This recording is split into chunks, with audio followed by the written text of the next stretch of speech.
Kalau nanti di pengadilan, Pak Hakim yang meminta saya untuk menghadirkan dukun yang telah memfitnah keluarga di Tulungagung, yang saya datangi itu, kalau dikatakan itu settingan, saya siap untuk mendatangkan Pak RT, Pak RW-nya maupun dukunnya. Kok ada yang mengatakan dukun itu kalau nggak nipu dan cabul? Gregetnya saya. Kok bisa gebiak uyah gitu loh, semua katanya. Dukun itu kalau nggak nipu dan cabul itu maksudnya kayak gimana gitu loh.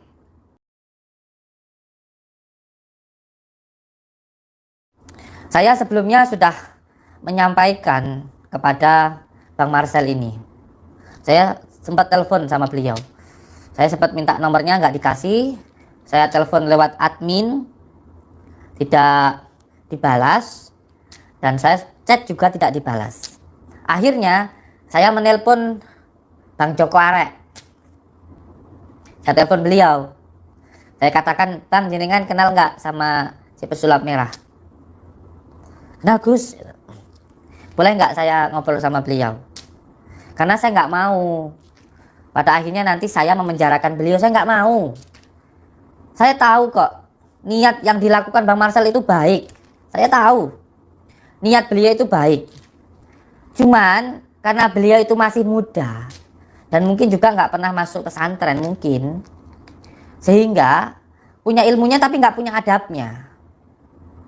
Sehingga apa yang beliau lakukan itu ya semaunya, songong menurut saya. Maka dari situ saya ingin meluruskan ke Bang Marcel bahwa jangan sampai pertikaian kita berdua ini dimanfaatkan oleh pihak yang ketiga. Saya sudah menyampaikan ke beliau, Bang Marcel, jangan sampai pertikaian kita berdua ini dimanfaatkan oleh orang pihak ketiga. Sekarang saya katakan ada pihak-pihak ketiga yang pengen saya itu melaporkan panjenengan. Ada banyak orang yang datang ke saya meminta untuk melaporkan panjenengan. Dan saya buka di sini ya. Banyak orang yang membantu saya.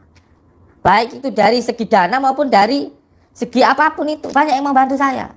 Makanya saya telepon jenengan Bang Marcel. Sulap merah, saya katakan ke jenengan, jangan sampai pertikaian kita berdua itu dimanfaatkan oleh orang pihak ketiga untuk memenjarakan panjenengan. Makanya saya pengen mengajak ketemuan panjenengan, bertabayun. Saya salahnya di mana? Kalau sampai nuduh saya nipu, yang saya tipu itu siapa? Kejadiannya di mana? Tunjukkan ke saya. Kalau tidak ada, ya sudah sampean bilang itu hanya edukasi, Gus. Saya tidak menuduh panjenengan. Saya hanya menyampaikan kalau seperti ini loh. Jangan-jangan panjenengan itu nanti nipu seperti orang lain. Kalau sama nggak nipu ya sudah. Selesai Bang Marcel. Selesai masalahnya. Makanya saya jauh-jauh dari Blitar ke Jakarta. Cuman pengen nemuin jenengan. Cuman pengen menerima undangan panjenengan untuk berangkat ke Jakarta. Makanya saya bikin video berangkat ke Jakarta. Sampai di Jakarta karena banyak orang yang tahu saya di Jakarta, akhirnya pihak TV mengundang saya. Loh itu aja kamu nggak ada niat baiknya loh, malah mengatakan saya ke Jakarta karena diundang TV. Loh saya ini orang Islam. Ketika ada orang yang mengundang saya, ya maka saya datang. Jangankan diundang panjenengan Bang Marcel, diundang sama Dokter Richard yang mengundang saya baik-baik. Sampai di tempatnya saya disiapin pisau, 3 pisau, bukan cuma 1 pisau. Beliau tiba-tiba menyuruh anak buahnya untuk mengambil pisau, lalu disiapkan di meja, dan setelah itu beliau mengatakan, kalau kamu benar-benar sakti Gus, iris tubuh kamu. Ini loh, orang mengundang dengan cara yang baik-baik, sampai di tempat saya tidak diperlakukan dengan cara yang baik, saya pun loh tetap datang. Loh, seperti ini loh, saya diundang dimanapun, orang yang suka maupun yang tidak suka dengan saya datang Bang Marcel, saya datang. Tetapi saya datang dengan uluk salam. Assalamualaikum, Dokter Rizkat. Panjenengan mengundang saya? Iya. Ya sudah saya datang. Sekarang bagaimana? Itu adabnya ketika panjenengan datang ke sebuah tempat. Ada adab sopan santunnya. Sampean boleh pintar, sampean boleh cerdas. Tetapi harus menggunakan adab, kita orang Jawa. Apalagi kita orang Indonesia, Bang Marcel. Di situ. Dan di tempatnya Dokter Rizkat, ketika mengundang saya baik-baik, sampai di sana saya disiapkan pisau. Kalau kamu benar-benar sakti Gus, iris tubuh kamu. Saya sebenarnya tidak mau, tapi karena beliau non muslim, lalu seolah-olah seperti menyepelekan saya, akhirnya saya iris nih tubuh saya. Saya iris-iris nih. Ada videonya. Nanti akan saya tunjukkan. Seperti itu. Jadi Bang Marcel, saya katakan ke panjenengan. Panjenengan, kalau memang mau melakukan sesuatu hal yang baik, lakukan dengan cara yang baik. Jangan hanya sekedar untuk konten. Jangan hanya supaya viral. Lakukan dengan sebenar-benarnya. Allah Maha tahu tentang semua hal yang panjenengan lakukan. Jangan macam-macam. Ini saya sudah menyampaikan ke panjenengan loh. Saya sudah langsung berbicara langsung ya kepada panjenengan Bang Marcel. Saya sudah menyampaikan ke panjenengan. Bang Marcel, jangan sampai pertikaian kita berdua dimanfaatkan oleh pihak ketiga. Karena saya tahu apa yang sampai lakukan itu baik. Memberikan edukasi ke masyarakat. Jangan sampai tertipu oleh dukun. Tetapi jangan sampai ketika melakukan sesuatu hal yang baik, lalu panjenengan lakukan dengan cara yang tidak baik. Kalau panjenengan mau amal ma'ruf nahi mungkar, jangan dilakukan dengan cara yang mungkar. Pengen wudhu pakai air kencing, salah kaprah. Jangan ada orang minum, lalu tiba-tiba kita ngamuk, mukulin orang, itu masuk penjara kita. Ada porsi-porsinya. Ketika ada orang minum melakukan maksiatan, ya kita kasih tahu. Panjenengan jangan melakukan hal yang seperti itu. Itu tidak baik. Kalau sudah kita kasih tahu, ya urusannya dengan polisi atau kita lapor polisi. Bukan kita menghakimi orang itu. Salah. Ini pentingnya ngaji. Ngaji. Astagfirullahaladzim. Ngaji, Kang. Boleh aku. Sebenarnya saya nggak tega sekali demi Allah. Kalau saya ngomong demi Allah untuk meyakinkan apa yang saya katakan, itu sesuai yang diperintahkan oleh baginda Rasulullah. Jangan dipelesetkan lagi. Orang mengucapkan demi Allah, dikatakan orang yang gampang mengucapkan demi Allah itu berbohong. Bagaimana ketika seseorang di pengadilan diberikan kesaksian seperti itu?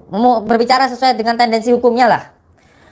Sejujurnya saya itu sangat-sangat tidak berniat untuk melaporkan Bang Marcel.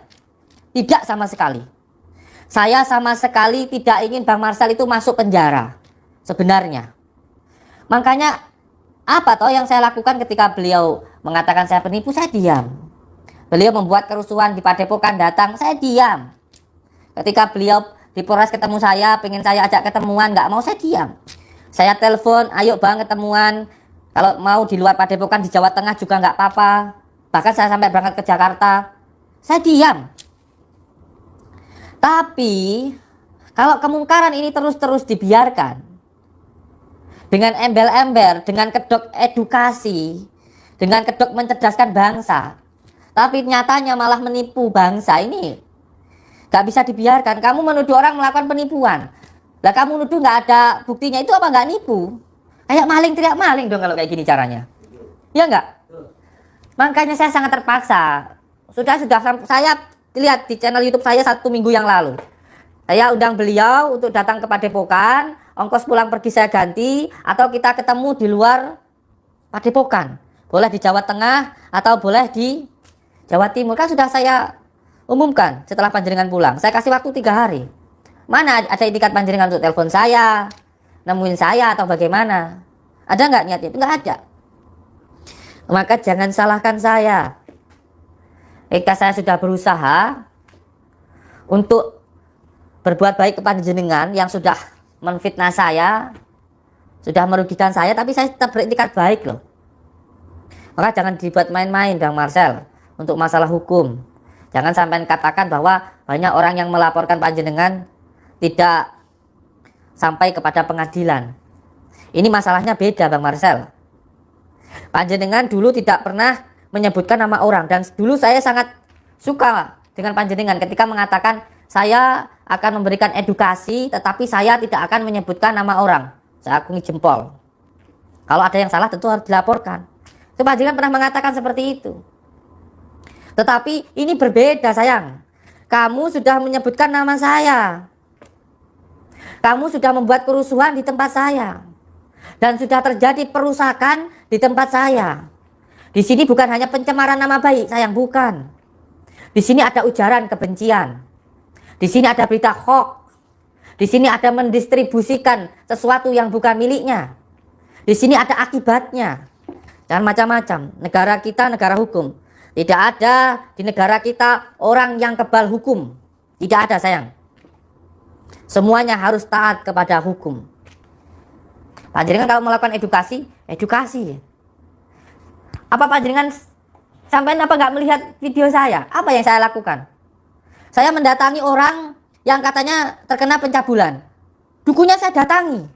Kalau nanti di pengadilan, Pak Hakim yang meminta saya untuk menghadirkan dukun yang telah memfitnah keluarga di Tulungagung, yang saya datangi itu, kalau dikatakan itu settingan, saya siap untuk mendatangkan Pak RT, Pak RW-nya maupun dukunya. Dan korbannya yang datang ke saya.